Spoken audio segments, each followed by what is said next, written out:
disons tout simplement merci à l'Éternel Dieu Tout-Puissant. Comme je vous avais annoncé la fois passée sur nos différentes plateformes, nous sommes là pour votre émission Ma Foi. Oui, c'est une émission à caractère religieuse. Nous sommes là aujourd'hui pour parler du péché. Oui, nous péchons, mais nous ne savons pas de quoi il est véritablement. Chaque jour que Dieu fait, l'homme se réveille, il pêche. Là, nous avons pioché sur un homme de Dieu pour pouvoir décortiquer ce sujet, ce thème. L'homme de Dieu est déjà avec nous, il va se présenter. Bonjour, monsieur. Bonjour, frère Gilles. Merci. Comment vous allez? Ça va très bien. Merci de vous présenter aux téléspectateurs. Moi, je suis le prophète chantre de l'Éternel, Enoch Tovichédé. Je suis le prophète du ministère des missionnaires évangéliques de louange et d'adoration, brièvement Muela. Merci.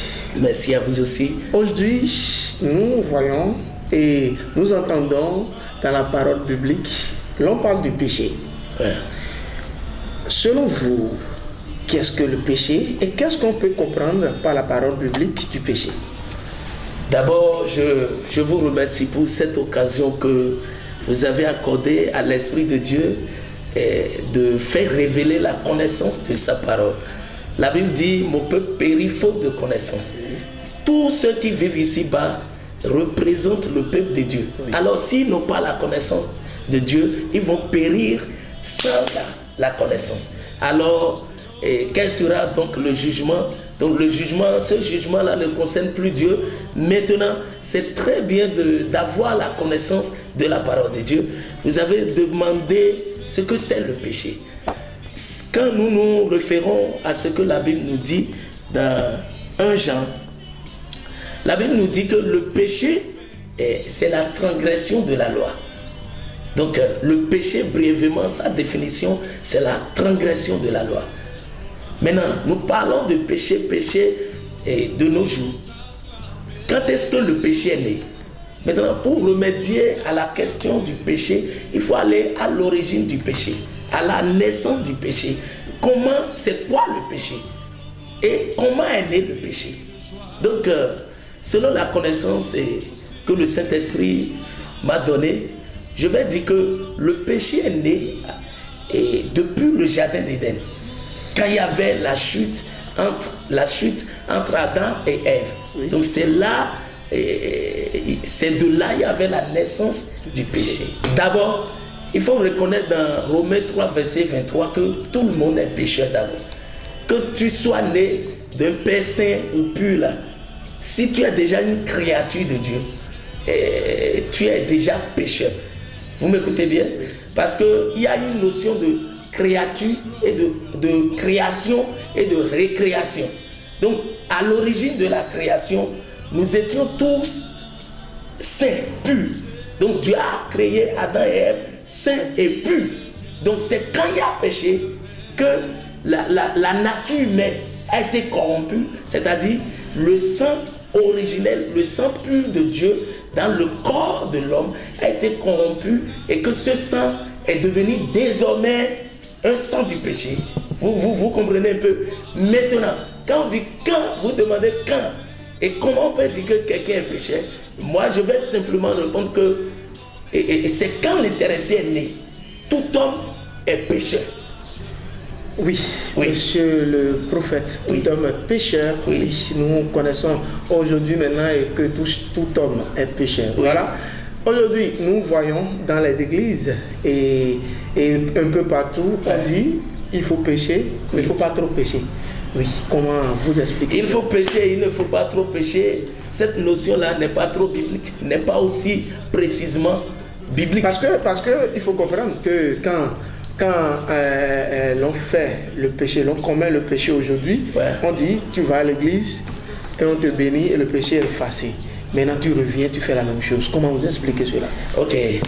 Frère Gilles, merci pour cette question. Oui. Je vais simplement vous dire que se référant à ce qui s'est passé à l'origine, se référant à la naissance du péché, si on peut comprendre déjà comment Dieu a fait pour remédier à la solution, pour donner une solution à la question du péché, on peut simplement déjà clarifier votre question. Cela voudra dire, si depuis l'origine nous étions pécheurs, et tout homme est péché à partir du sang originel, c'est-à-dire Dieu a vu que ton savoir-faire, tu sais faire du bien, ça là ne t'amène pas à être juste. Tes comportements, tu es sérieux et tout ça, ce n'est pas ça la justice de Dieu. Maintenant, Dieu a encore fait quelque chose parce que notre sainteté dépend de Dieu. Donc, ce que Dieu a fait encore là, c'est qu'il est reparti à la base. Et il s'est dit, qu'est-ce que je devais faire réellement pour reconvertir les gens à l'état normal de la pureté? Vous me comprenez un peu? Là, il a renvoyé son fils. Vous voyez? Et le fils s'est sacrifié. Il a payé le prix du péché. C'est-à-dire, il est écrit dans Apocalypse 12, verset 11, que ils ont vaincu l'ennemi de nos âmes à cause du sang de l'agneau. Qui est l'ennemi de ton âme? C'est le péché. C'est un esprit originel qui est ennemi. C'est-à-dire, il nous fait guerre. Il ne veut pas simplement qu'on plaise à Dieu. Oui. Vous voyez? Oui. Maintenant, on peut dire maintenant que quelqu'un est juste, enfant de Dieu, quand il a été régénéré par le sang précieux de l'agneau de Dieu. Vous voyez? Oui. On nous parle aujourd'hui du péché éternel. Le péché éternel. Oui. Le péché éternel. Oui. On entend parler aujourd'hui, les gens parlent du péché éternel. Oui. Le péché éternel, qu'il y a le péché de 7e génération qui nous rattrape aujourd'hui. Est-ce que c'est vrai, véritablement, quand on prend la parole biblique et quand on prend la parole de Dieu, est-ce qu'il y a un passage biblique qui montre qu'il y a des péchés éternels, des péchés qui ne peuvent jamais effacer? Effectivement, je vais vous dire que la Bible dit vraiment que les pères ont mangé de raisin et que les dents des enfants se sont agacées. Cela voudra dire que les pères avaient péché et les enfants sont en train de récolter le fruit de leurs péchés. Mais dans quelles conditions et dans quel contexte? Écoute, si tu as encore l'état brut originel du péché, tout ce que tes parents font, tu récoltes. C'est ça, tout ce que tes parents font là, tu récoltes sa rétribution. Mais quand tu viens à Jésus, tes parents peuvent tellement pécher, peu importe la gravité de leur péché. Parce que toi, tu es venu à Jésus, tu as été converti en Jésus. C'est-à-dire, Jésus représente désormais la justification de tes péchés. Donc, si je vous comprends très bien, celui qui reconnaît ses péchés, qui sait qu'il a péché, et il reconnaît, il est de la 7e génération, mais il reconnaît aujourd'hui que ses parents ont péché, lui, il doit donner sa vie à Jésus, c'est ça? Oui, quand il reconnaît que ses parents ont péché, il n'y a plus d'autre moyen.